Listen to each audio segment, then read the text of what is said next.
Good morning, I'm Karen Billard. I'm Managing Director at the Hyannis Harbor Art Center at the Geyer Barn. And this morning I have with me Joey Mars. His exhibit is going to be opening on May 24th and running through June 10th. And so we hope you'll come and join us Thursday evening for the reception. And Joey, welcome. Thank you. Thank you for having me. I'm so excited about having your work at the barn. Well, I'm looking forward to it. I live in Centerville, so to have a chance to show in my hometown is just very exciting, and the barn is just, the energy there is great.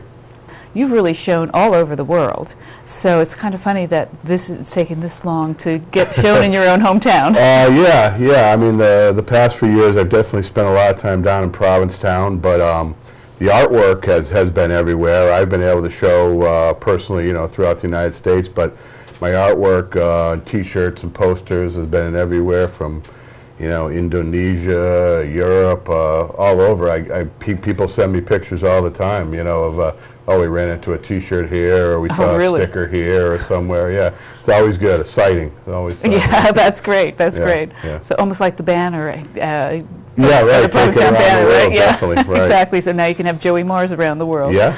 Yeah, that's great. So I was so attracted to your work. It's so deceptively, how do I want to put it? It's deceptively simple, but it's very complex. There's a real visual language going on in your pieces. Yeah, I think it always sort of appeals on multiple levels. I mean, a lot of times I'm trying to, intrigue or wow myself or make myself smile, but I deal with a lot of fun sort of characters or icons, and becomes kind of a language.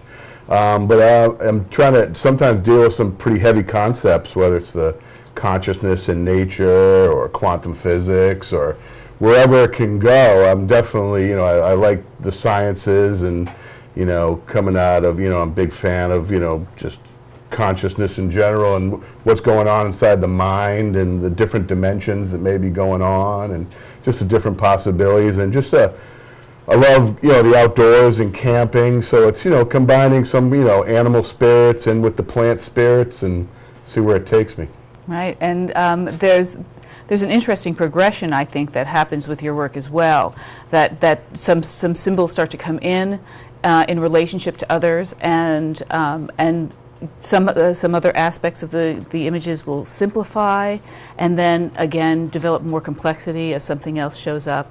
I was thinking about the butterfly images coming in, and when you started using those, and how it's like the symbols in your paintings need to relate to each other and find their place with each other. Yeah, placement's a big thing within the picture plane. A lot of times the symbols seem to be, it's almost like tuning in a radio station or being interested in different programming for a while, and it comes in and it's just like there every day, and then you get kind of used to it, and you can kind of draw it and start to draw it without thinking about it. And then if you can get really comfortable and continue to drawing without really thinking about what you're drawing, somehow things will sneak in, and that's kind of the magic of it, whether that's the muse or however it's been talked about in art history. You pick up these things, and they come in and they kind of play around for a while, and they may go and they come back, or they move around, or they become different things. The same way there may be evolution of animals and creatures on the planet, the concepts and the icons within my work seem to have a evolutionary process as well. Yeah, and I like some of the characters too. There's some that have sort of a bit of a trickster character to them, that relates to some Native American, like Loki, and in Norse legend, and I think it's Kokopelli in the Southwest. There's always that trickster that's in there, and I get that sense from a number of your pieces. Yeah, I think it's all, there's little bits and parts of me and bits and parts of things that I pick up, but there's usually some character in there who's kind of got a little bit of a vibe of what's going on, or looking at things in a different way. I usually, a lot of times it's the picture plane is just sort of just trying to create this fun vibe, Oh, for sure. And the colors are so vibrant. One of the, on the Cape, I think one place where people will recognize your work from is Shop Therapy up in Provincetown. Yeah, I just, Shop Therapies actually this summer, 2012, is moving to a new building. I just got done with a mural. We had done some murals on their old building. The original muralist, Bob Casoy, had passed away in 1996, so the old building hadn't been touched in quite a long time. And a couple years ago, put some murals up on that building, and then we just put up a big, so it's on the second floor. It's 13.5 feet high by over 30 feet wide. Wow. So some of these characters are over 10 feet high. I just got done painting in a month. I was inside a contractor bay with a lift, and it was just a fantastic project. Ronnie at Shop Therapy has always been a great supporter. We met him in the summer of 90, yeah, probably summer of 1990. And I remember the building was pretty freshly painted at that point with Bob. I remember not even going in Ronnie's building for the first couple of days in Provincetown, just being in awe of the building outside. And he's just one of those people that really, really supports the arts and the artists, and just has been fantastic, really big help for me. Oh, and that's so crucial, especially in times like these, to have private people who are really, truly supporters of the arts. Oh, definitely.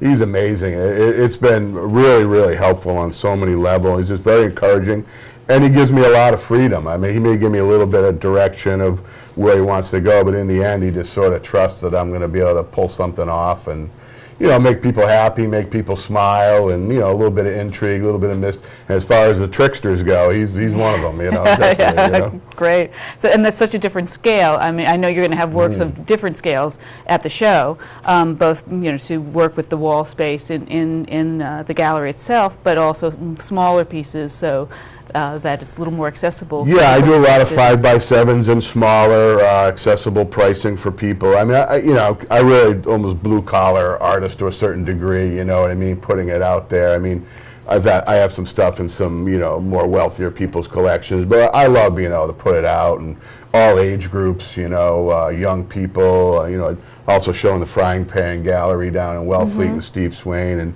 the amount of kids that get to see my art there are great, and parents buy art for their kids, and I like the smaller works. The larger works are different. You work with a different, you know, the smaller works are very wrist oriented. You work in larger works, you start spinning your arms and working with different brushes and different mediums, and it can go in different directions.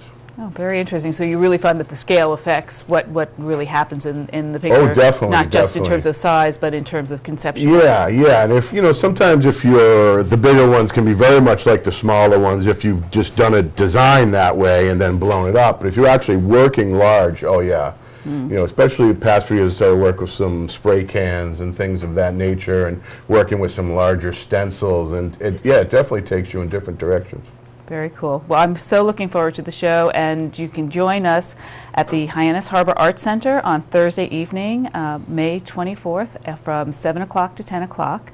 Come meet Joey, come see his very wonderful work, and we're so excited to have you in the barn. Well, thank you. See you then.